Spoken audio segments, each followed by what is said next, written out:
چلیں جی ٹھیک ہے. عامر صاحب، علی امین گنڈاپور کہاں غائب ہو گئے؟ کیونکہ وہ تو احتجاج کرنے کے لیے آئے تھے، لیکن پھر ہم نے دیکھا کہ وہ کے پی کے بھاگ گئے. کیا یہی آپ کے مقاصد تھے؟ یہ بھی بتا دیجیے کہ اس احتجاج سے آپ کو کیا ملا، اچیومنٹس کیا ہیں آپ کی؟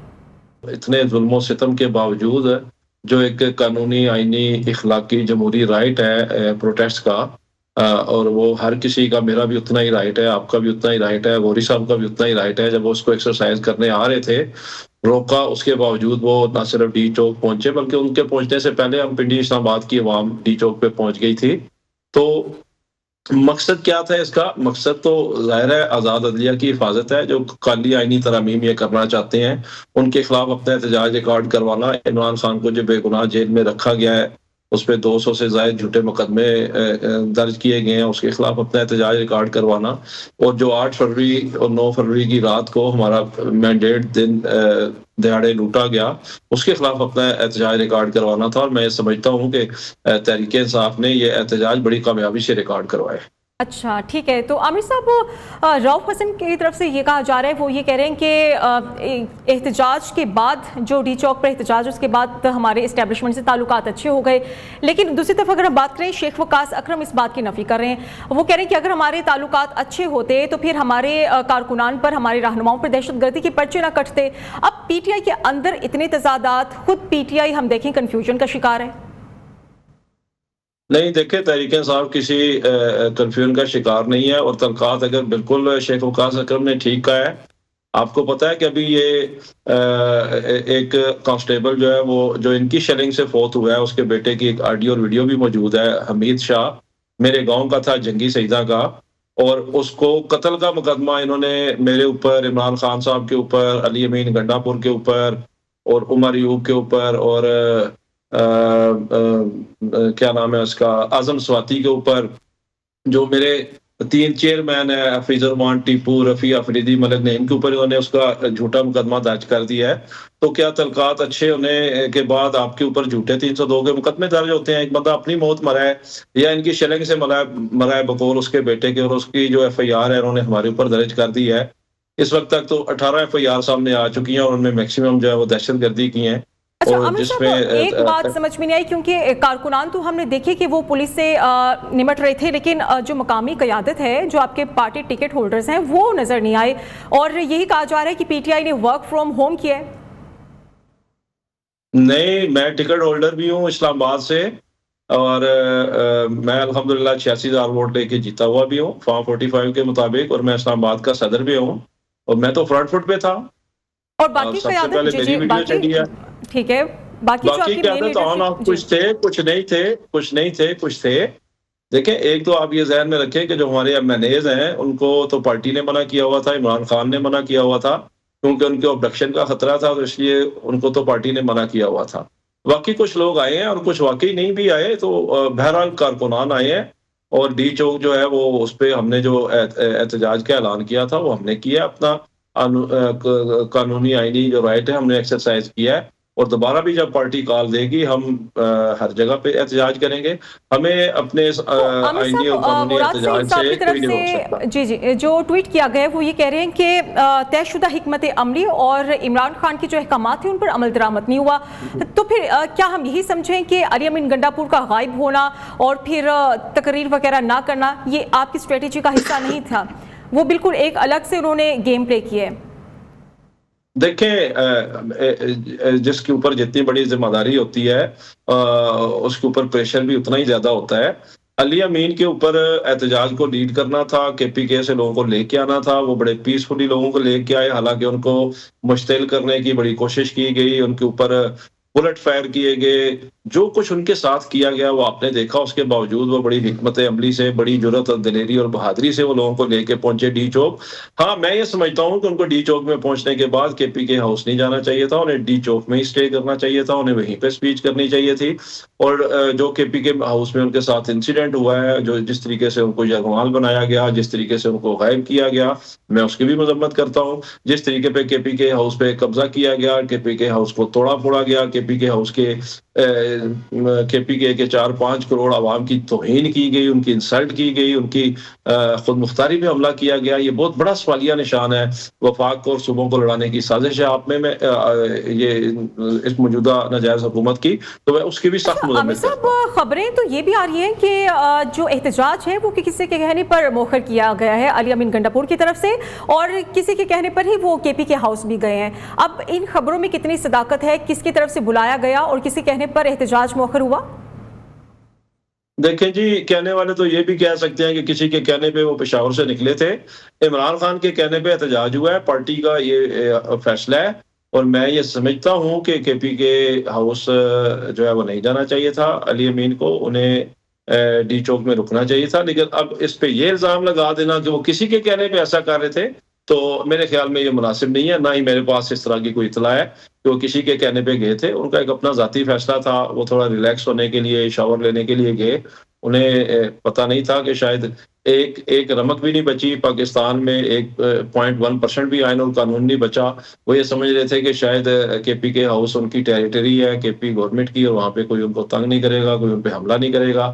لیکن بدقسمتی سے ہماری رینجرز نے اور اسلام آباد پولیس نے نہ صرف حملہ کیا، کے پی کے ہاؤس کو توڑا پھوڑا، ان کی گاڑیاں توڑی پھوڑی، انہیں یرغمال بنایا. یہ بدقسمتی ہے پاکستان کی. ٹھیک ہے، راجہ قمر اسلام صاحب نے بھی ہمیں جوائن کر لیا. قمر صاحب، عامر موکل صاحب یہ کہہ رہے ہیں، اور جو ابھی سچویشن ہے وہ بھی یہی نظر آ رہی ہے کہ آپ کی طرف سے کے پی کے ہاؤس پر حملہ کیا گیا. اب یہ چیز جیسے کہ عامر موکل صاحب یہی کہہ رہے ہیں نا کہ آپ نے ریاست پاکستان پر حملہ کیا، اتنی کیا نوبت آ گئی جب آپ کی طرف سے علی امین گنڈاپور کو اسلام آباد میں نہیں پکڑا گیا تو پھر آپ کے پی کے پر حملہ آور ہو گئے؟ بالکل، یہ بات دیکھیں، انہوں نے جغرافیائی حدود کراس کر کے تو وفاق پہ حملہ کیا، مرکز پہ حملہ کیا. دوسری طرف کیا ہے کہ کے پی کے ہاؤس اسی طرح قانون کا پابند ہے کہ جس طرح کسی اور کا گھر، یعنی کسی کے گھر ہے، اگر کوئی بلڈنگ ہے تو وہ اسی طرح اس علاقے کے قانون کی پابند ہے. اور اگر وہ توڑ پھوڑ کرنے والے، وہ فائرنگ کرنے والے، وہ غیر ملکی شہری، وہ وہاں پر پناہ لیں گے. وہاں سے برآمد ہوئے لوگ، گرفتار ہوئے، تو جو کہ مسلح لوگ وہاں سے آئے ہوئے تھے، تو اس کے لیے قانون نافذ کرنے والے اداروں کا وہاں پر جانا یہ کوئی نہ بعید از قیاس ہے، نہ بعید از قانون ہے، نہ بعید از آئین ہے. دیکھیں نا، ایک بلڈنگ ہے، اور وہ بلڈنگ چاہے وہ ہوٹل ہے، چاہے وہ گھر ہے، چاہے کوئی بھی ہے، تو وہ جو بھی وہاں پہ قوانین لاگو ہیں.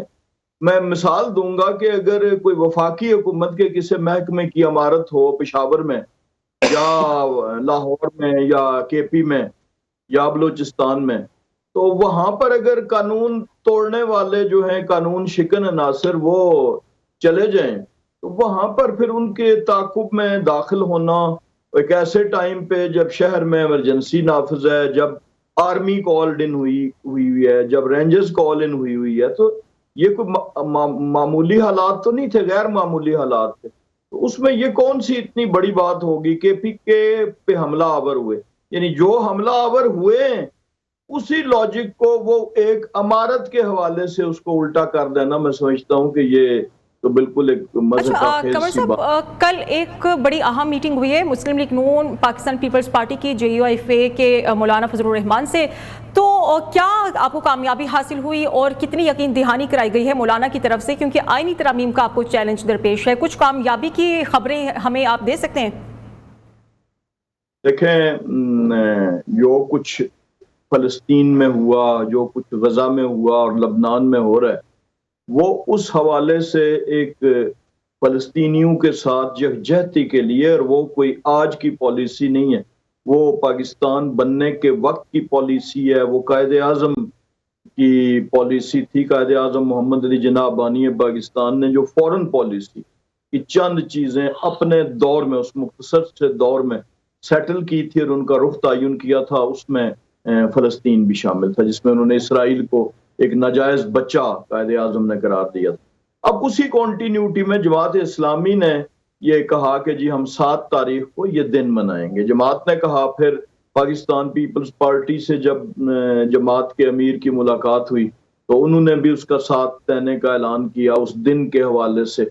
پھر دیگر سیاسی جماعتیں بھی شامل ہوئیں. تو یہ ایک آل پارٹیز کانفرنس تھی اور اس میں ایک جو قابل میں سمجھتا ہوں ندامت بات تھی، جو شرمندگی کا باعث تھی کہ پاکستان کی تمام سیاسی جماعتیں فلسطینیوں کے ساتھ اظہار یکجہتی کے لیے شامل ہوئیں اور ایک جماعت اس میں شامل نہیں ہوئی، اور اس کا ٹھیک کہہ رہے ہیں قمر صاحب، اس پہ بھی ہم بات کریں گے۔ ویسے جو علی امین گنڈا پور یہ کہہ رہے ہیں کہ ہم جب احتجاج کی اجازت مانگتے ہیں تو ہمیں عجیب و غریب سی جگہ دے دی جاتی ہیں، جیسے کہ مویشی منڈی کی طرف سے، مویشی منڈی میں آپ کو جو آپ کی طرف سے اجازت سامنے آئی تھی کہ آپ وہاں پر احتجاج کریں، تو قمر صاحب اس سے تو جسچر یہ جا رہا ہے نا کہ آپ لوگ جانور سمجھ کر انہیں اس جگہ پر بھیج رہے ہیں، کیونکہ ان کے اپنے رہنما بھی یہ کہہ رہے ہیں کہ ہم کوئی جانور تھوڑی ہیں کہ ہمیں مویشی منڈی میں آپ جگہ دے رہے ہیں۔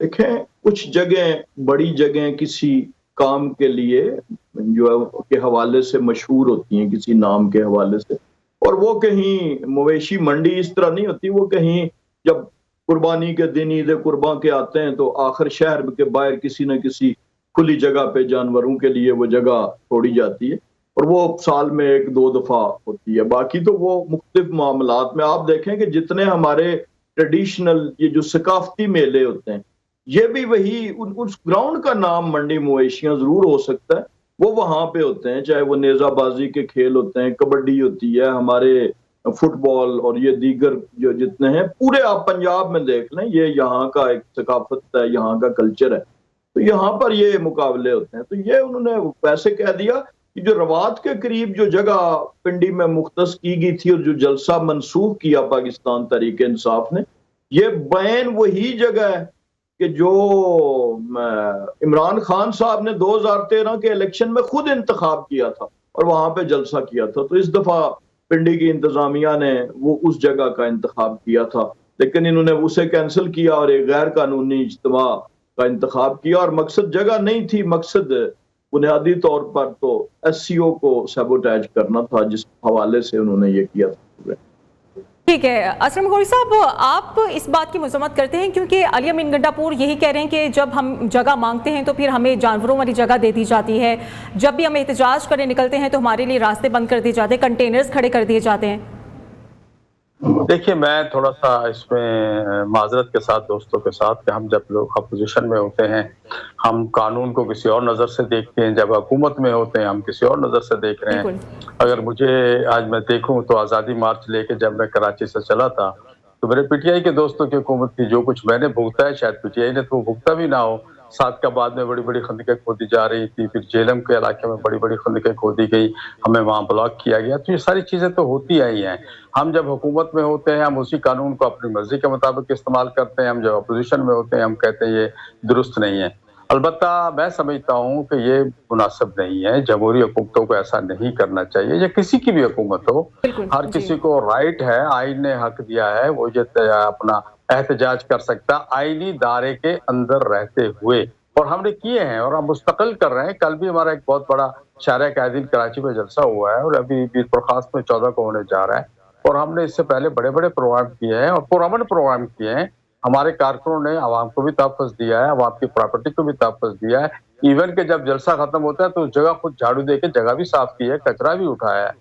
تو کارکنوں کی بیسیکلی تو ہم تربیت صحیح کریں کہ وہ جلسے کی اہمیت کو سمجھے، جمہوریت کی اہمیت کو سمجھے، یہ نہ سمجھے کہ ہم نے لڑائی کرنی ہے، ہم نے لڑنا ہے، ہم نے جھگڑنا ہے۔ دوسری بات میں عرض یہ کروں گا کہ ہم نے اس پروگرام سے ایک دن پہلے ہی پی ٹی آئی کے دوستوں سے بھی اور حکومت دونوں سے ہم نے درخواست کی تھی، مولانا صاحب نے پریس کانفرنس کی تھی، میں بھی اس میں موجود تھا۔ ہم نے ریکویسٹ کی تھی سب سے کہ چونکہ یہ سمٹ ہو رہا ہے شنگھائی والا تو آپ اس کو پوسٹ پون کر دیں۔ ان سے بھی درخواست کی تھی اور حکومت سے بھی کہا تھا کہ آپ اپنے رویے کو نرم کریں۔ اب لیکن دونوں طرف سے ہماری بات نہیں سنی گئی تو پھر اس طرح کے مسائل تو پیدا ہوتے ہیں۔ جی بالکل ٹھیک کہہ رہے ہیں عامر صاحب، پی ٹی آئی کی طرف سے بات کی جاتی ہے کہ ہم انقلاب لے کر آئیں گے، پھر جب انقلاب کی بات ہو رہی ہو تو پھر کہاں موسم، کہاں وقت اور کیا جگہ، یہ سب چیزیں نہیں دیکھی جاتی۔ تو پھر اب مویشی منڈی کے نام پر اتنا رونا کیوں رویا جا رہا ہے؟ کیونکہ علی امین گنڈا پور صاحب بھی بار بار یہ کہہ رہے ہیں کہ ہمیں مویشی منڈی میں دھکیل دیا گیا، ہم کوئی جانور تھے۔ دیکھیں ابھی محترم انجینئر قمر اسلام صاحب نے کہا کہ انہوں نے جغرافیائی حدود کراس کی، اور میرے بھائی یہ کوئی نیا قانون آپ نے لکھ دیا ہے، کوئی آئین میں یہ بھی ترمیم شامل کرنے جا رہے ہیں کہ جو صوبے کا وزیر اعلیٰ ہے وہ اپنے صوبے سے کی جغرافیائی حدود سے باہر نہیں نکل سکتا۔ کوئی نئی امینڈمنٹ لے آئے قانون میں تو وہ بھی بتا دیں قوم کو. اس کا مطلب ہے کہ کل پھر آپ کی جو فارم 47 کی ناجائز وزیر اعلیٰ ہے پنجاب وہ بھی شامل نہیں ہو سکے گی, داخل نہیں ہو سکے گی کے پی کے سندھ یا بلوچستان میں یا ایون وفاق میں وہ داخل نہیں ہو سکے گی. تو کوئی نیا آئین یا نیا قانون اگر آپ نے لکھ دیا ہے یا اس امینڈمنٹ میں جو کالی ترمیم آپ لانا چاہ رہے ہیں ڈنڈے کے زور پہ, اگر اس میں یہ بھی شامل ہے کہ جغرافیائی حدود سی ایم کراس نہیں کر سکتا تو وہ بھی قوم کو ذرا بتا دیں. دوسری انہوں نے بات کی جی کہ وہ اپنے ساتھ کوئی دہشت گرد لا رہے تھے. خدا کا خوف کریں, ایک 5 کروڑ عوام کا منتخب نمائندہ ہے, وہ اپنا ایک سیاسی رائٹ جو ہے وہ ایکسرسائز کرنے آ رہا ہے احتجاج کا, اور آپ کیا کہہ رہے ہیں کہ وہ چڑھائی کر رہا ہے, یلغار کر رہا ہے اور اپنے ساتھ کوئی دہشت گرد لے کے آ رہا ہے اور اپنے ساتھ کوئی اس طرح کے بندے لے کے آ رہا ہے. تو خبریں بھی سامنے آ رہی ہیں, ویڈیوز بھی ہم دیکھ رہے ہیں کہ آپ کے ہی جلسے میں افغان شہری بھی تھے, تو وہ افغان شہری کیا کرنے آ رہے تھے؟ کیونکہ آپ کو نہیں لگتا کہ صورتحال کشیدہ بھی ہو سکتی تھی؟ سن لینا جی, دیکھیں اگر ہمارا 10-20 ہزار کا مجمع ہے اور اس میں انجینئر قمر اسلام صاحب کہیں سے 4 افغان پکڑ کے لے آئے اور وہ کہتے ہیں کہ وہ تحریک صاحب کے ساتھ ہم آئے ہیں, تو یہ اتنا آسان تو نہیں ہوتا اس طرح ثابت کرنا.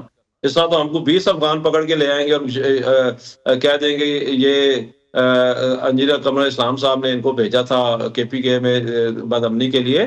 تو یہ 80-90 کی دہائی کی سیاست کرنا چھوڑیں. تحریک انصاف کا حق ہے, قانونی, آئینی, اخلاقی, جمہوری حق ہے احتجاج کرنا, وہ تحریک انصاف ایکسرسائز کرے گی. اور آپ شنگھائی سمٹ کے پیچھے چھپنے کی کوشش نہ کریں. قوم آپ کی یہ جو کالی ترامیم آپ کرنا چاہتے ہیں, اور ویسے بھی آپ کی تو خیر کیا جرت کیا اوقات ہے کہ آپ کریں گے, آپ کو تو مسودہ بھی پڑھنے کے لیے نہیں دیا جاتا, جنہوں نے کرنی ہے انہوں نے کرنی ہے. آپ کو تو صرف یہ کہا جاتا ہے کہ آپ اس پہ اسٹیمپ لگا دیں اور سائن کر دیں. تو کس طرح ہم اس کو تسلیم کر سکتے ہیں کہ آپ ایک ایسی ترامیم لائیں جس سے آپ شخصی آزادی ختم کر رہے ہوں, جس سے آپ آئین کا گلا گھونٹنا چاہتے ہوں, جس سے آپ سپریم کورٹ کی آزادی پہ پابندی لگانا چاہ رہے ہوں, جس میں آپ چیف جسٹس کی تعیناتی کا اختیار اس ڈمبی ناجائز وزیر اعظم کو دینا چاہ رہے ہوں, جس میں آپ روٹیشن کے نام پہ اپنے ناپسندیدہ ججوں کو پاکستان کے دوسرے کونوں میں پھینکنا چاہ رہے ہیں, جس طرح آپ ایسے ڈو کا ٹرانسفر کر دیتے ہیں. تو یہ ترامیم کو تسلیم نہیں کرے. ایسی نئی ترمیم تو نہیں لے کر آ رہی جس میں جغرافیائی حدود کچھ ایسے تو نہیں رکھنے جا رہے کہ سی ایم کراس نہیں کر سکتا. ایک بریک لے لیتے ہیں, بریک کے بعد اسی پوائنٹ سے ہم دوبارہ سے کنٹینیو کریں گے. اسٹے ود اس.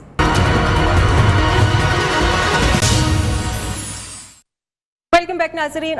قمر صاحب, آپ سے سوال میرا یہ ہے کہ آئینی ترامیم, کیونکہ اب سب کی نظریں یہی ہیں, سب یہی جاننے کی کوشش کریں کہ کب آپ دوبارہ سے آئینی ترامیم کو لائیں گے اور آپ کی پریپریشنز کیا ہیں, کیونکہ خبریں سامنے یہ آ رہی ہیں کہ ہو سکتا ہے آپ یہ اب ڈیلے کر دیں معاملہ. اور بریک پر جانے سے پہلے عامر مغل صاحب یہ کہہ رہے تھے کہ افغان شہریوں کی بڑی آپ بات کر رہے ہیں کہ جلسے میں افغان شہری بلائے گئے تھے. وہ کہہ رہے ہیں کہ اب آپ اس بات کو ثابت بھی کریں کہ کہیں آپ لوگوں نے خود تو نہیں وہ افغان شہری احتجاج میں ڈال دیے. آپ کی ذمہ داری بھی تو بنتی ہے نا کہ آپ کو پتا ہو افغان شہری آ کہاں سے رہے ہیں. اور جغرافیائی حدود کو بھی کوئی آئینی ترامیم میں لا رہے ہیں, یہ بھی بتا دیں تاکہ ہمیں پتا ہو کہ جی یہ پوائنٹ بھی بریک سے پہلے بتائیے گا. قمر صاحب, میں بالکل تسلی سے جواب دوں گا, موقع تو دیں. دیکھیں آئینی حدود, جغرافیائی حدود کی میں نے یہ بات کی تھی کہ جب حملہ آور ہوتے ہیں, جب قانون توڑتے ہیں جس جغرافیائی حدود کے اندر, تو وہاں پر پھر قانون اپنا عمل درآمد کرتا ہے. اور یہی مثال میں نے دی تھی کہ اگر لاہور میں یا پشاور میں کوئی وفاقی حکومت کا کوئی دفتر یا ملکیت ہو تو کیا وہاں پر قانون شکن چھپے تو اسے چھوڑ دیا جائے گا کہ یہ وفاقی حکومت کا دفتر ہے یا گھر ہے یا ان کی ملکیت ہے. تو جغرافیائی حدود کا مقصد میں نے یہی کہا تھا. اور یہ جو اسٹریٹ فائرنگ ہوئی برہان اور یہ وہ اپنا وہ پتھر کون سی جگہ ہے جو وہاں پہ, تو اس میں جو 80 پولیس والے زخمی ہوئے فائر سے, یہ کیا کوئی فرشتوں نے آ کے کی تھی؟ اور جو پرامن 5 کروڑ کا نمائندہ ہے وہ ہتھیار ساتھ لے کے آتا ہے, ہتھیار والے ساتھ لے کے آتا ہے, وہ ہتھیار اس کے ہاتھ میں دیکھا جاتا ہے. وہ لوگوں کو اشاروں سے یہ کہہ رہے ہیں کہ جی آپ اس طرف فائرنگ کریں, ساتھ وہ فائر چلانے کی اشارہ کر کے اور اشارہ بھی کہ اس طرف فائر کریں. یہ ویڈیو سارے لوگوں نے دیکھی ہیں یا نہیں دیکھی ہوں تو اس سے پہلے کب کسی 5 کروڑ کے منتخب نمائندے نے کلاشنکوف ہاتھ میں لے کے تو جلسے میں شرکت کی ہے یا گاڑیوں کے شیشے توڑے ہیں؟ تو ذرا ساری چیزوں کو مد نظر رکھ کے جب آپ بات کریں گے تو خود بخود آ جائے گا چیزیں. دوسرا جو انہوں نے کہا جی کہ ججوں کی تعیناتی وزیر اعظم کرے گا، ابھی تو جو انڈر ڈسکشن ہے وہ صرف آئینی عدالت ہے، اور اس کا جو موڈ ہے کہ کیسے بنے گی کیا ہوگا، وہ تو جب پورا اس کا قانون کا آپس میں جب اتفاق رائے ہو جائے گا، جس میں سر فہرست مولانا فضل الرحمان صاحب ہیں، ایک اہم جماعت ہے جن کے ساتھ ابھی تک کنسنسس نہیں ہوا. اچھا قمر صاحب، آپ کو نہیں لگتا کہ معاملہ بھی تو آپ نے کنٹروورشل کیا؟ ابھی آپ کہہ رہے ہیں کہ ڈسکشن ہونی ہے، لیکن اس رات پتہ نہیں کیا اتنی جلد بازی تھی، کیوں آپ اتنے جذباتی ہو گئے کہ آپ نے کہا کہ آج ہی راتوں رات یہ تمام تر معاملہ حل ہو جائے؟ اسلم مکوری صاحب، اب یہ دیکھیں نا کہ ایک طرف پی ٹی آئی ہے تو دوسری طرف گورنمنٹ ہے، دونوں طرف سے ہم دیکھ رہے ہیں کہ بڑی یہ طنز و مزاح اور تنقیدی نشتر تو چلا دیے جاتے ہیں، لیکن معاملات تو پھر ایسے حل نہیں ہوں گے. حکومت اس ملک کو بھی تو لے کر چلے گی. آپ کو کیا لگتا ہے اب کیسے اقدام کرنے چاہیے، کیا حل نکلے گا ان تمام تر معاملات کا؟ دیکھیے، میں تو یہ سمجھ رہا تھا آپ کہنے لگی کہ بیچ میں آپ پھنسے ہوئے ہیں. حقیقت یہ ہے کہ ہم ادھر اپوزیشن میں بیٹھے ہوئے ہیں اور ان کو ساتھ پی ٹی آئی کے دوستوں کو بھی لے کے چلنا چاہتے ہیں. دوسری طرف وہ لوگ ہیں، حکومت ہے یا وہ لوگ ہیں جن سے ہمارے بہت پرانے تعلقات بھی ہیں، ذاتی تعلقات بھی ہیں، فیملی تعلقات بھی ہیں، سیاسی تعلقات بھی ہیں، مل کے تحریکیں بھی چلائی ہیں، مل کے حکومتیں بھی کی. لیکن مقصد وہی ہے کہ سیاست اپنی اپنی ہوتی ہے. تو ہم نے جو ان کی شروع سے ترجیحات کی جو بات چیت ہوئی تھی، تو ایک لمبا چوڑا ایجنڈا تھا جو ہمارے مذاکرات کے بعد آہستہ آہستہ کم ہوتا رہا. ہم پی ٹی آئی کے دوستوں سے شیئر کرتے رہے، یہ آتے رہے پی ٹی آئی کے ساتھی ہمارے پاس، ہم ان سے بھی شیئر کرتے رہے ہیں. اب بھی ہماری کوشش یہ ہوگی کہ ہم جس چیز پہ ہم کنسنسس سے جو چیز لے آئیں، پی ٹی آئی کے ساتھیوں کو بھی اس میں اطمینان میں لے لیں اور یہ بھی اطمینان کے ساتھ ہو جائیں. ہم ملک کے لیے اچھا کریں، قوم کے لیے کریں. اور میں سمجھتا ہوں مسلم لیگ کو یا پیپلز پارٹی کو یا حکومتی اتحاد کو اس پہ کوئی اعتراض بھی نہیں ہے کہ پی ٹی آئی کو اعتماد پہ لیا جائے، اور ہم اس پہ کام کر رہے ہیں. ہم نے اپنا مسودہ انشاءاللہ کل یا پرسوں تک دے دیں گے حکومت کو، اور پی ٹی آئی کے ساتھیوں کے ساتھ بھی شیئر کریں گے، ان کے ساتھ ہی بیٹھیں گے. مقصد یہ ہے کہ ایسی ترمیم آنی چاہیے جس پہ کسی کو کل کو اعتراض نہ ہو. جو آئینی ترمیم ہے یہ روز روز نہ ہوتی ہے نہ ختم ہوتی ہے. تو یہ مسئلہ صرف یہ ہے، اور میں سمجھتا ہوں یہ مسئلہ حل ہو جائے گا. باقی رہ گیا احتجاج کا. پی ٹی آئی کا اپنا انداز ہے احتجاج کرنے کا، حکومت کا اپنا انداز ہے اس کو ہینڈل کرنے کا. میں سمجھتا ہوں دونوں چیزیں غلط ہیں. نہ ان کو اس انداز میں احتجاج کرنا چاہیے کہ اسلحہ لے کے چڑھائی کرے کسی بھی جگہ پہ. اور ہم آئے کراچی سے آئے تھے، ہمارے پاس تو ڈنڈے تھے. تو آپ کو یاد ہوگا بڑا شور مچا تھا کہ مولانا فضل الرحمان کے فوجی آ گئے ہیں، وردیاں یہ پہنی ہوئی، ہاتھوں میں ڈنڈے ہیں اور پتہ نہیں کیا کچھ ہے. صرف ڈنڈے تھے وہ اپنے کارکنوں کو کنٹرول کرنے کے لیے. تو میں سمجھتا ہوں کہ ہمیں احتجاج کو احتجاج کا رنگ دینا چاہیے، جمہوری احتجاج کا رنگ دینا چاہیے.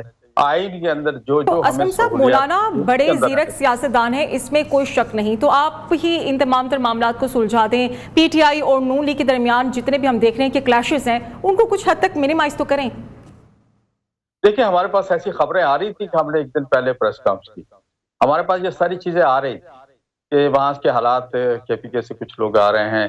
دیکھیں، اس میں لازمی نہیں ہوتا کہ سیاسی پارٹی کچھ کرتی ہے، کچھ لوگ اس میں داخل بھی ہو جاتے ہیں. جب لوگ ہزاروں کی تعداد میں ہوں یا سینکڑوں کی تعداد میں ہوں تو کچھ بیچ میں لوگ شامل بھی ہو جاتے ہیں، کچھ کر بھی دیے جاتے ہیں، کچھ ہو بھی جاتے ہیں، اور معاملہ بعض اوقات کنٹرول سے باہر ہو جاتا ہے. یہ تو احتجاج کرنے والی پارٹی کے اوپر ڈیپینڈ کرتا ہے کہ وہ اپنے پروگرام کو، اپنی چیز کو کیسے اس کو کنٹرول کر کے اپنے مجمع کو اور لوگوں کو لے جایا جائے.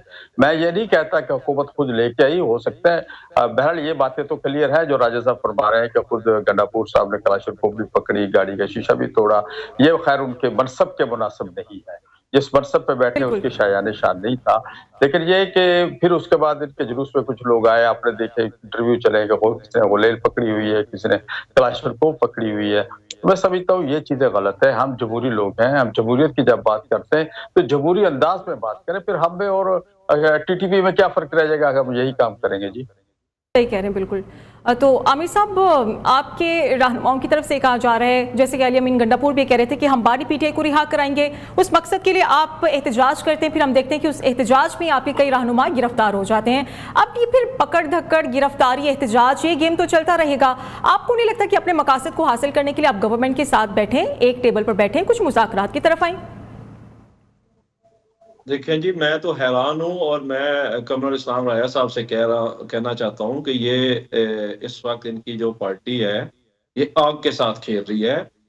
ایک 4-5 کروڑ کا صوبہ ہے، اس کا منتخب وزیر اعلیٰ ہے. اس پارٹی نے تو خیر وفاق میں بھی 2/3 اکثریت لی ہے اور صوبے میں بھی ہماری پارٹی نے لی ہے. یہ علیحدہ بات ہے کہ وفاق میں انہوں نے ہم سے اور پنجاب میں چھین لیا ہے. آپ بار بار اس پہ جھوٹے الزام لگا رہے ہیں اور ٹی وی پہ بیٹھ کے لگا رہے ہیں کہ وہ بندوقیں لے کے آتا ہے کلاشنکوف. ایک ویڈیو چلا دیں, چلیں جی آپ دیں ذرا ابھی مہا اقبال کو دیں ویڈیو جس میں اس کے ہاتھ میں کلاشنکوف ہے. خدا کا خوف کریں, اسکرین پہ بیٹھ کے آپ جھوٹ بول رہے ہیں اور جھوٹے الزام لگا رہے ہیں منتخب وزیر اعلیٰ پہ. دکھائیں ذرا کون سی کلاشنکوف ہے اس کے ہاتھ میں. آپ کو اس بات پہ شرم آنی چاہیے اس گورنمنٹ کو. بالکل عامر صاحب آپ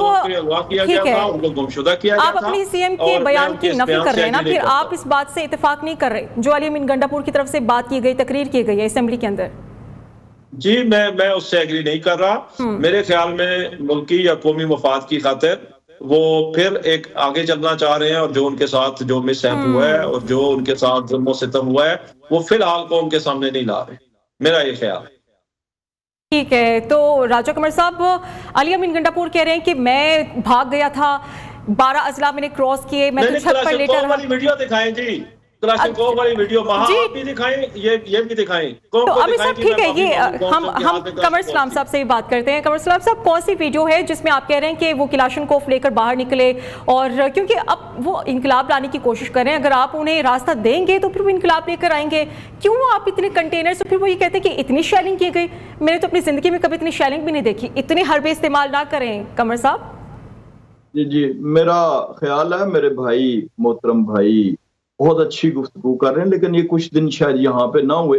یہ پورے نیشنل میڈیا پہ چلی تھی جب وہ ایک کلاشنکوف لے کے نکلے, اور پھر انہوں نے جو آگے دکھا دیں یا کچھ سارے میڈیا نے دیکھی. ابھی میں آف ہینڈ تو میرے پاس نہیں ہوگی, تو لوگ سن رہے ہیں وہ ریکال کر لیں گے. جہاں پہ بھی ہمارے محترم صاحب آپ دیکھ لیں, کلاشنکوف کی کوئی ویڈیو نہیں ہے, دیکھ لیں آپ. تب تک اپنا بیان جو ہے وہ واپس لے لیں, اگلے میں ٹائم رکھ لیں, آپ دکھا دیں گے. تو کچھ لوگوں نے دیکھا اور جو ٹیلی ویژن پہ بیان ہوا اس کی بات کر رہے ہیں. دوسری بات انہوں نے جو ابھی کی ہے اپنا اس حوالے سے, وہ مویشی منڈی والا تو جواب میں آلریڈی دے چکا ہوں. تو یہ رکاوٹوں کی بات ہو رہی ہے نا, علی امین صاحب خود بھی کہہ رہے ہیں کہ اتنی شیئرنگ کی گئی آپ لوگوں کی طرف سے, کنٹینرز لگا دیے گئے, تو پھر آپ انہیں راستہ تو دیں سر. سڑکیں کھودی گئی, کیلیں بچھائی گئی, وجہ بتا دیں. یہ آپ ذرا موقع دے دینا جی, میں تو آپ کی بات سنتا رہا ہوں. دیکھ, یہ جو ٹیئر گیس کے شیل لانگ رینج برآمد ہوئے ہیں ریسکیو کی گاڑیوں سے, یہ کیا سرکار کے پیسے سے اور ٹیکس پیئرز کے منی سے کے پی میں امن و امان کے لیے نہیں خریدے گئے تھے, جو یہاں لائے گئے پولیس کو کاؤنٹر کرنے کے لیے اور پولیس پر پھینکے گئے. جو ہتھیار اس کو ہوئے 2-4 افغانی نہیں تھے, 120 تو اریسٹ ہوئے ہیں, اور اس کے علاوہ لاتعداد ویڈیوز ہیں مسلح لوگوں کی. وہاں سے جب چلے تو تب بھی مسلح تھے, گاڑیوں سے ویڈیوز بنائی گئیں, سارے نیشنل میڈیا پہ چلی. تو اب کس سے آپ انکار, اس کا بہتر موقف محل ہے. آپ یہ اختیار کر سکتے تھے کہ یہ جب بڑا ایسا مارچ ہوتا ہے تو اس میں ایسے مسکرینٹس جو ہوتے ہیں, دہشت گرد جو ہوتے ہیں, اینٹی اسٹیٹ ایلیمنٹس ہوتے ہیں, وہ شامل ہو جاتے ہیں یا ہو سکتے ہیں. یہ زیادہ بہتر میری نظر میں, بجائے یہ کہنے کے کہ سرے سے تھے ہی نہیں. 2-4 تو حکومت مینج کر لیتی. یہ جو سینکڑوں کے حساب سے آئے, یہ کیسے آئے ہیں, یہ جو سرکاری یہ جو کرین تھے, یہ کیا کہاں سے, ابھی نیار کا بیان آیا. قمر صاحب ایک بڑی عجیب سی بات یہ بھی ہے, جی علی امین گنڈاپور ویسے تو اسلام آباد میں آئی نہیں, انہیں تو یہ چاہیے تھا نا کہ وہاں پر موجود کارکنان کے ساتھ ہوتے اور پولیس کا مقابلہ کرتے, لیکن اسمبلی میں آ کر وہ پھر آئی جی اسلام آباد کو دھمکی بھی دے رہے ہیں. وہ کہہ رہے ہیں کہ تم سے میں نمٹ لوں گا, تم جو ہمارے خلاف حرکتیں کرتے پھر رہے ہو. اگر ان میں اتنا ہی دم تھا تو پھر وہ اسلام آباد سے پیچھے نہ ہٹتے, وہیں پر مقابلہ کرتے ان تمام چیزوں کا. یہ بیان بھی تبدیل ہو گیا. اب وہ کہہ رہے ہیں کہ 4 گھنٹے کے پی ہاؤس میں رہا, اور انہوں نے جو ضلع گنے وہ صرف اس میں چین کا بارڈر رہ گیا, باقی انہوں نے پورا ضلع شانگلہ بھی اور پتہ نہیں کون کون سے گن گئے. جب آپ مارگلہ کراس کر کے تو قمر صاحب ان کی طرف سے مطالبہ بھی کیا جا رہا ہے کہ آئی جی اسلام آباد کو ہٹاؤ, ورنہ پھر ہم آ جائیں گے اسلام آباد, ہم پھر ڈی چوک پر آئیں گے احتجاج کرنے کے لیے. پھر آپ تو تیاری پکڑ لیں. بھاگ آپ خود گئے ہیں, اور پہاڑ کراس کر کے 1 گھنٹے کا راستہ ہے. یہ منال ریسٹورنٹ سے کوئی غالباً 2 کلومیٹر آگے صوبہ کے پی شروع ہو جاتا ہے.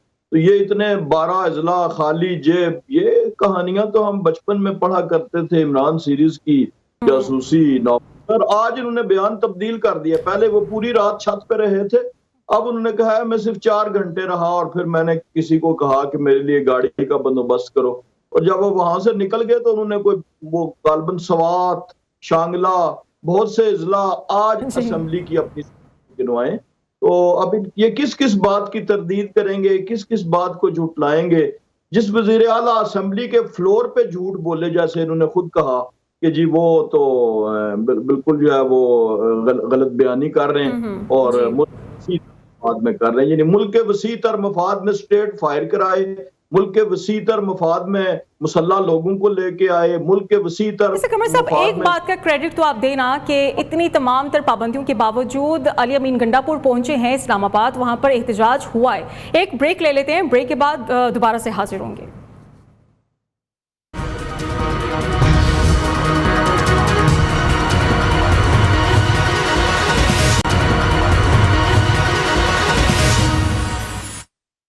ویلکم بیک ناظرین. عامر مغل صاحب، سوال میرا آپ سے ہوگا کیونکہ اب ملکی تاریخ کے جو یہ اب دن چل رہے ہیں، 18 دن بڑے اہمیت کے حامل دن ہیں. ہم دیکھیں چیف جسٹس قاضی فائز عیسیٰ کی بھی ریٹائرمنٹ ہونے جا رہی ہے. اب آپ کو کیا لگتا ہے کیا معاملات طے پانے جا رہے ہیں؟ کیونکہ وزیر دفاع خواجہ آصف یہ کہہ رہے ہیں کہ جو بانی P T I Imran Khan ہے وہ اسٹیبلشمنٹ کے لیے استعمال کر رہے ہیں علی امین گنڈا پور کو. اس بیان کو بھی آپ کیسے دیکھتے ہیں؟ دیکھیں جی، خواجہ آصف صاحب نے تو روزانہ ایک نئی درفنتنی چھوڑنی ہوتی ہے میڈیا میں رہنے کے لیے. ان کے پاس کیا ہے سوائے اس طرح کے کہ کبھی وہ کسی ایک پہ تنقید کر رہے ہوتے ہیں، کبھی دوسرے پہ. اصل بات یہ ہے کہ پاکستان کے آنے والے دن واقعی بڑے اہم ہیں اور اس میں بڑا اہم رول ہے اسلم غوری صاحب کی جماعت کا، اور ہمیں امید ہے کہ یہ تاریخ کے درست سمت پہ کھڑے ہوں گے. جو یہ کالی آئینی ترامیم کرنے جا رہے ہیں اور ان ترامیم کے نام پہ، میں ابھی تھوڑی دیر پہلے بھی انجینئر صاحب نے بات کی، تو انجینئر صاحب میری آپ سے ریکویسٹ ہے، اگر آپ یہ سمجھتے ہیں کہ آپ یہ کوئی آئینی ترامیم جو ملک اور قوم کے مفاد میں لا رہے ہیں، تو ان کو ایسے کیوں آپ نے چھپا کے رکھا ہوا ہے؟ جس طرح پہلی رات کی دلہن جو ہے وہ گھونگھٹ میں چھپا کے رکھتے ہیں کہ اس کو اس وقت تک گھونگھٹ نہیں اٹھائیں گے جب تک وہ اپنے شور کے کمرے میں نہیں پہنچ جاتی. تو بھائی یہ کوئی نئی نویلی دلہن نہیں ہے یہ آئینی ترامیم.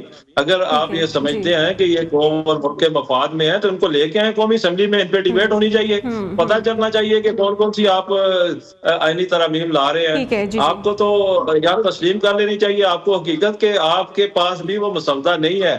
آپ کو بھی وہ اینڈ ٹائم پہ جو ہے نا وہ دیا جاتا ہے کہ جاؤ جا کے، چونکہ ایک دفعہ آپ کمپرومائز ہوئے، آپ نے 8 فروری کو الیکشن ہارنے کے بعد آپ نے اطلاعات یہ بھی ہے کہ پیپلز پارٹی اور جے یو آئی فے کی طرف سے ایک مسودہ بھی تیار کیا گیا ہے. اسلم غوری صاحب جی سیاسی آپ کو سائن کرنے پڑیں گے. ٹھیک ہے عامر صاحب میں آپ کی طرف آؤں گی. اسلم غوری صاحب سے بات کر لیتے ہیں. اسلم صاحب سیاسی حالات ہم دیکھیں تو فیصلہ کن موڑ پر ہیں. عامر صاحب ٹھیک ہے دیکھ لیتے ہیں، مسودے کی بات کرتے ہیں اسلم غوری صاحب سے. گوری ہے، ناک اس کا کیسا ہے، چہرہ اس کا کیسا ہے، آپ نے تو اس کو چھپا کے رکھا ہوا ہے، اور گھونگھٹ بھی اس پہ آپ نے کالے رنگ کا ڈالا ہوا ہے، قوم کو نظر ہی نہیں آ رہا اندر سے نکلے گا کیا. ٹھیک ہے عامر صاحب، پھر آپ اپنے بندے بھی سنبھال کے رکھیں ذرا، آپ کو بھی بڑا ٹف ٹائم دینے جا رہی ہے حکومت. اسلم غوری صاحب سارا ڈیڈ لاک آپ کی طرف سے ہی پیدا کیا گیا ہے، تو آپ اب کیا کرنے جا رہے ہیں؟ آئینی ترامیم پاس کرانے جا رہے ہیں یا نہیں کرانے جا رہے ہیں؟ اور آئینی ترامیم کا جو کہا جا رہا ہے کہ ایک مسودہ تیار ہوا ہے پاکستان پیپلز پارٹی اور آپ کی طرف سے متفقہ مسودہ، اس مسودے کے بارے میں بتائیے. دیکھیے یہ ہمارا مشترکہ مسودہ نہیں ہے، یہ صرف ہم نے تیار کیا ہے. انہوں نے اپنے طور پہ کچھ تیار کیا ہوگا، ہم نے اپنے طور پہ تیار کیا ہے اور تقریباً 80% سے اوپر کر چکے ہیں. ہو سکتا آج جب تک ہم بات کریں 90% ہو چکا ہو. تو یہ جب کمپلیٹ ہو جائے گا تو پھر ہم دونوں پارٹیاں، پیپلز پارٹی ہمارے ساتھ بیٹھ کے شیئر کریں گے، ہم ان سے بھی بات کریں گے. اپوزیشن کی دیگر پارٹی جو ہے بڑی پارٹی ہے اس سے بھی ہم شیئر کریں گے. ہم بیٹھ کے اس کو میں نے پہلے بھی عرض کیا کہ ہم چاہتے ہیں کہ کنسنسس سے سب کچھ ہو اور اس پہ سب لوگ ایگری ہوں، جو ہو رہا ہے ملک کے لیے اچھا ہو. اور اس میں وہ کانسٹیٹیوشن جو کورٹ ہے وہ پڑھنا کوئی جرم نہیں ہے یا غلط نہیں ہے، لیکن اس کے اندر کیا ہوگا، اس کے مضمرہ، اس کا فائدہ کس کو پہنچے گا، صورتحال بھی آپ کلیئر کر دینا. آپ بھی یہ فائنل ڈیسیژن لے لے کہ آپ نے کس کی طرف جانا ہے، حکومت کا ساتھ دینا ہے یا پھر اپوزیشن کی طرف جانا ہے.